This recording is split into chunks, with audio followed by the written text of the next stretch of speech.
अस्सलाम वालेकुम दोस्तों, मैं हूं जुल्किफ़ल ख़ान और आप देख रहे हैं बिन अकबर ट्रैवल्स का यूट्यूब चैनल।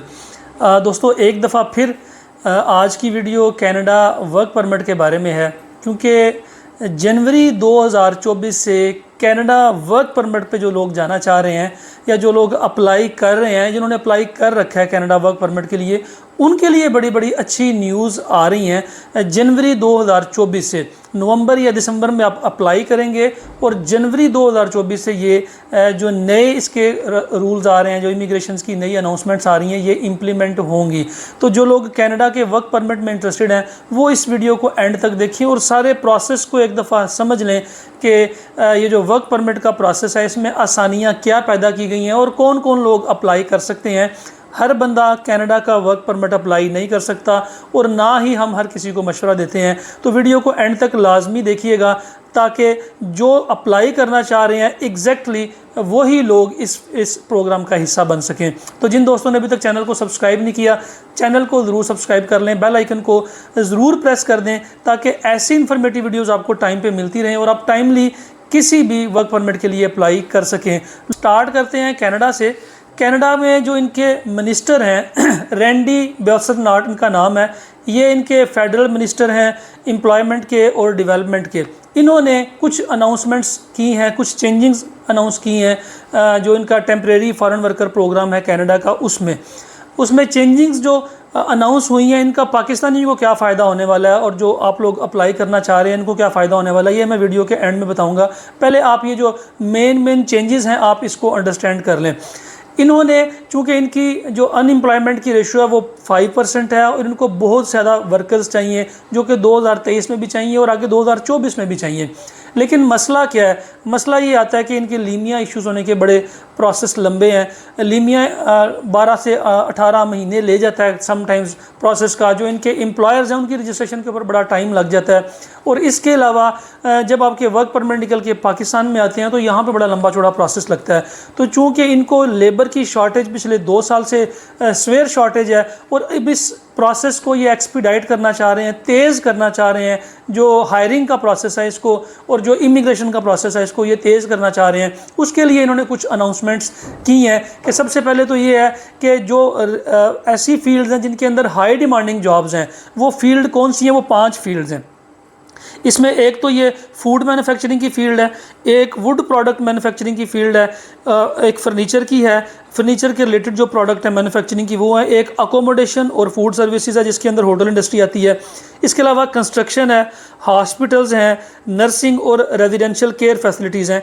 ये जो इनके मेन एरियाज़ हैं इनके अंदर इनको सबसे ज़्यादा लेबर की शॉर्टेज का सामना है। अब इन सेक्टर्स हैं, इसके अंदर मसला ये था एम्प्लॉयर्स को कि ये 100 में से सिर्फ 5 या 10% फॉरेन वर्कर्स रख सकते थे, बाकी इनको लोकल रेजिडेंस की ज़रूरत पड़ती थी। लेकिन अब इन्होंने ये कोटा बढ़ा के 30% कर दिया है कि 100 में से 30 लोग ये फॉरेन वर्कर को जो टेम्परेरी फॉरेन वर्कर हैं उनको हायर कर सकेंगे। एक तो ये है कि इसको 30% किया गया है, जबकि एम्प्लॉयर्स की डिमांड ये है कि इसको 40% किया जाए। 40% हमें फॉरेन वर्कर्स रखने दिए जाएँ इन सेक्टर्स के अंदर जो मैं आपको ऑलरेडी गिनवा चुका हूँ। दूसरी जो इम्पॉर्टेंट अपडेट है कि जो लीमिया के ऊपर प्रोसेस आ रहा था, जब लीमिया का ये जितना भी प्रोसेस करते थे ये मैनुअल प्रोसेस था, इसको अब उन्होंने एक ऑनलाइन पोर्टल दे दिया सारे एम्प्लॉयर्स को कि ये ऑनलाइन पोर्टल के ऊपर अपना लीमिया का प्रोसेस कर सकेंगे। पहले जो लीमिया था वो 18 महीने के लिए वैलिड था, अब इन्होंने 12 मंथ उसको वैलिडिटी दे दी है ताकि ज़्यादा लोग आ सकें।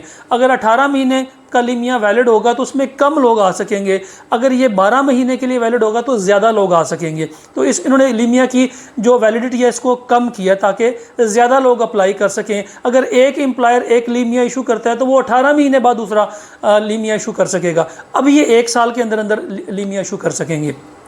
दूसरी चीज़ वो ये है कि जिन लोगों ने ऑलरेडी फॉरेन वर्कर्स को हायर किया हुआ है, अब उनकी गवर्नमेंट उनकी असेसमेंट कर रही है कि जिन लोगों को इन्होंने हायर किया है कि 1 साल के अंदर क्या उनकी वेजेस जो फॉरेन वर्कर्स हैं उनकी वेजेस और जो लोकल वर्कर हैं उनकी वेजेस इक्वल हैं, एक जैसी हैं, या फॉरेन वर्कर्स को ये कम वेजेस दे रहे हैं।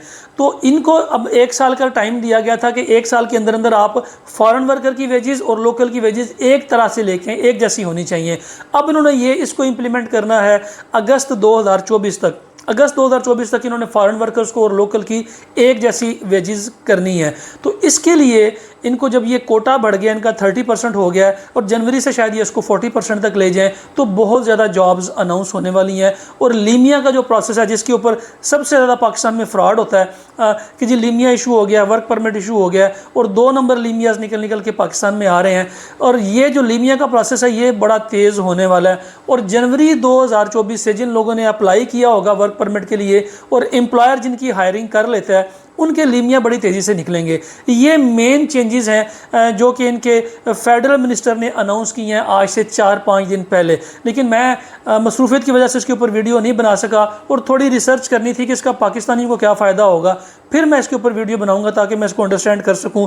तो जो लोग अभी इन सेक्टर्स के अंदर, जो मैंने सेक्टर्स आपको बताए हैं, सबसे इंपॉर्टेंट सेक्टर जो है वो इसमें कंस्ट्रक्शन का है, होटल इंडस्ट्री का है, फूड मैन्युफैक्चरिंग का है और वुड प्रोडक्ट्स की जो मैन्युफैक्चरिंग है उसके अंदर, उसमें तकरीबन सारे पाकिस्तानी अप्लाई कर सकते हैं। जो अगर आप थोड़े बहुत पढ़े लिखे हैं, अगर आपकी एजुकेशन मैट्रिक है, आपके हाथ में कोई हुनर है और आपने आइट्स किया हुआ है और 5 बैंड्स हैं, तो आप इसके लिए क्वालिफाई कर सकते हैं। सबसे इम्पॉर्टेंट क्या है, आपने एम्प्लॉयर ढूंढना है जो कि टेम्परेरी फॉरेन वर्कर को हायर कर सकता है, जो वहाँ पे रजिस्टर्ड है और जो लीमिया दे सकता है। आपको वो एम्प्लॉयर ढूंढना है, वो एम्प्लॉयर आप ऑनलाइन ढूंढ सकते हैं। इनकी जो वेबसाइट है canada.ca के ऊपर जाएँ, जॉब बैंक के ऊपर आप जाएँ, या इनकी लोकल जो हायरिंग है, वो जो उनकी रिक्रूटमेंट एजेंसीज़ हैं, आप उनके थ्रू अप्लाई करें और वहाँ पे भी आप ये एम्प्लॉयर इस तरह के ढूंढ सकते हैं जो कि लीमिया इशू कर सकते हैं। तो बड़ा ही गोल्डन चांस है, आप इसके लिए ख़ुद भी घर बैठ के अप्लाई कर सकते हैं, कोई मुश्किल काम नहीं है। हम हर किसी को नहीं कहते कि आप अप्लाई करें। जो लोग एलिजिबल हैं, जो लोग इस क्राइटेरिया के ऊपर पूरे उतरते हैं, वो इसको जॉब सर्च करें। जॉब आपने जब सर्च करनी है उसके लिए आपने फ़िल्टर लगा लेने हैं। सबसे पहले टेम्परेरी फॉरेन वर्कर प्रोग्राम के TFWP का फ़िल्टर और उसके बाद लीमिया अप्रूव्ड एम्प्लॉयर का फ़िल्टर। जब आप ये फ़िल्टर लगा लेंगे तो आपके सामने सिर्फ वही कंपनीज़ आएंगी जिनमें अप्लाई करने का कोई फ़ायदा होगा आपको, क्योंकि सारी दुनिया से लोग अप्लाई कर रहे होते हैं, तो वो विदाउट वेरिफिकेशन अप्लाई करते रहते हैं, जिसकी वजह से उनकी हायरिंग नहीं होती। तो आप ये सारा प्रोसेस ख़ुद भी कर सकते हैं, ऑनलाइन कर सकते हैं। सिर्फ आपने इन फील्ड्स के अंदर रह के आपने अपनी जॉब सर्च करनी है। अच्छी CV बनाएं, अच्छा कवर लेटर बनाएं। 2024 पाकिस्तानियों के लिए बड़ा ही ज़बरदस्त साल होने वाला है कनाडा के हवाले से, क्योंकि कनाडा में कोटा बढ़ गया है, आगे ये जाके 40% हो जाएगा फॉरेन वर्कर के लिए। तो एक तो ये है। दूसरा, जो TFWP प्रोग्राम था, इसकी उन्होंने लिमिटेशन पहले थी 6 महीने या 9 महीने का वर्क परमिट निकलता था, अब इन्होंने मिनिमम 1 साल कर दिया और मैक्सिमम 2 साल कर दिया है। उसका फ़ायदा ये होगा कि जो लोग वर्क परमिट में हैं वो कल को इमिग्रेशन भी अप्लाई कर सकेंगे और उनके इमिग्रेशन प्रोसेस भी आसान हो सकेंगे।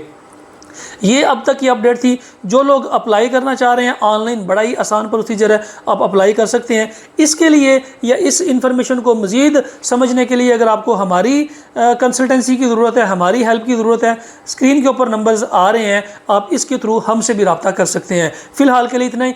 अपना और अपने साथ रहने वालों का ख़ास ख्याल रखिएगा, अपने इस चैनल का भी। मुझे दें इजाज़त। अल्लाह हाफिज़।